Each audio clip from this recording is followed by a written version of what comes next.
Today's episode is going to be a good one. We're going to talk about how a dentist went from 169% ROI to 1,300%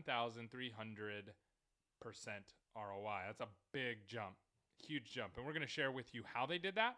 And it's not complicated. It's not like some super hard hack that you can't do.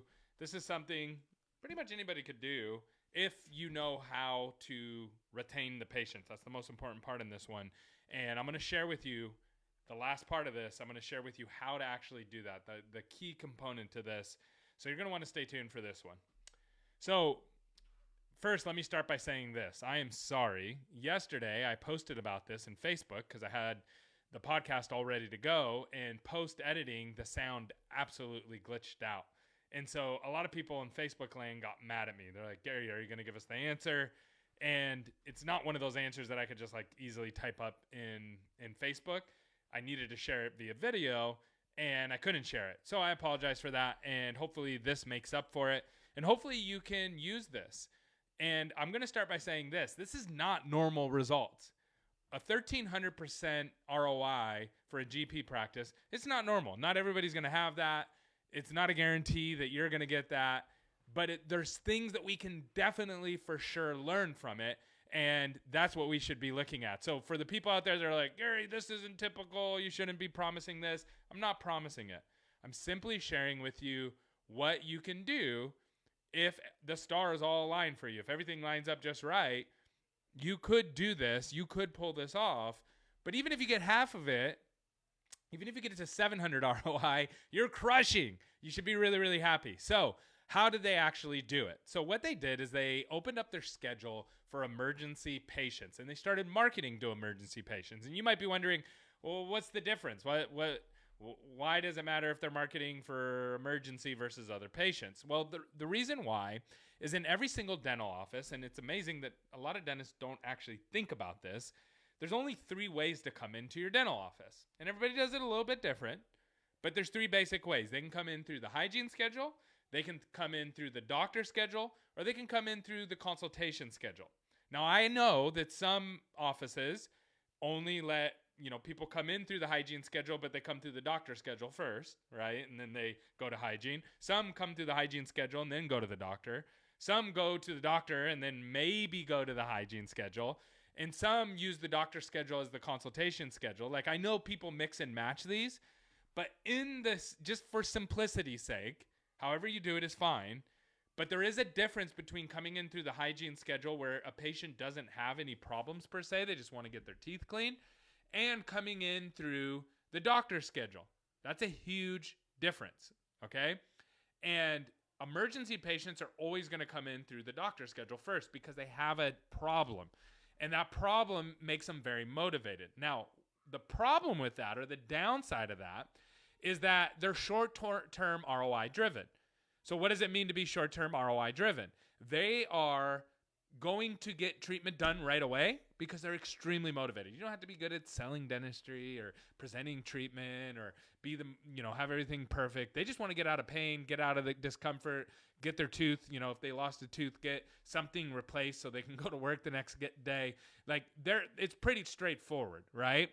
Versus, consultation patients, which are like aligners, implants, things like that. Those are going to be harder to sell. Bigger ROI, harder to sell. You have to get a lot more of them, and less of them are going to say yes.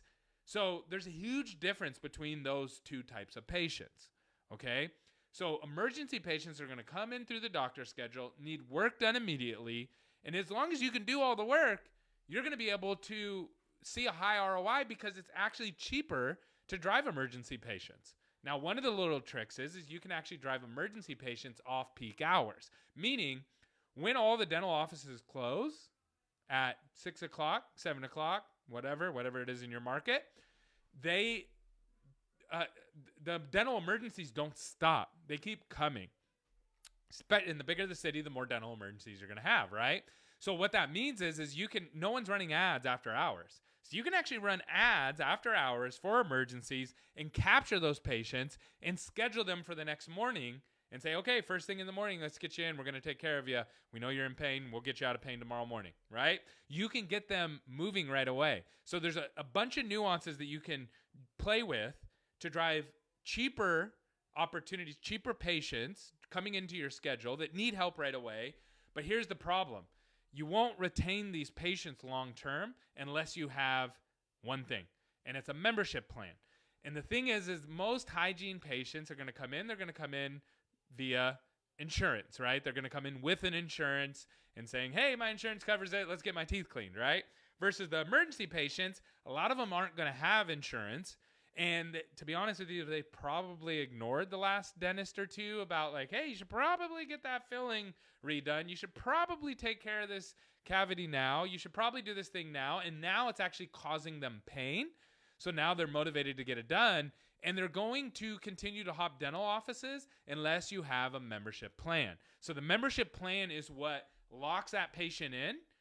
And there's some nuances to the membership plan. And most dentists get this wrong. The nuance to the membership plan is this.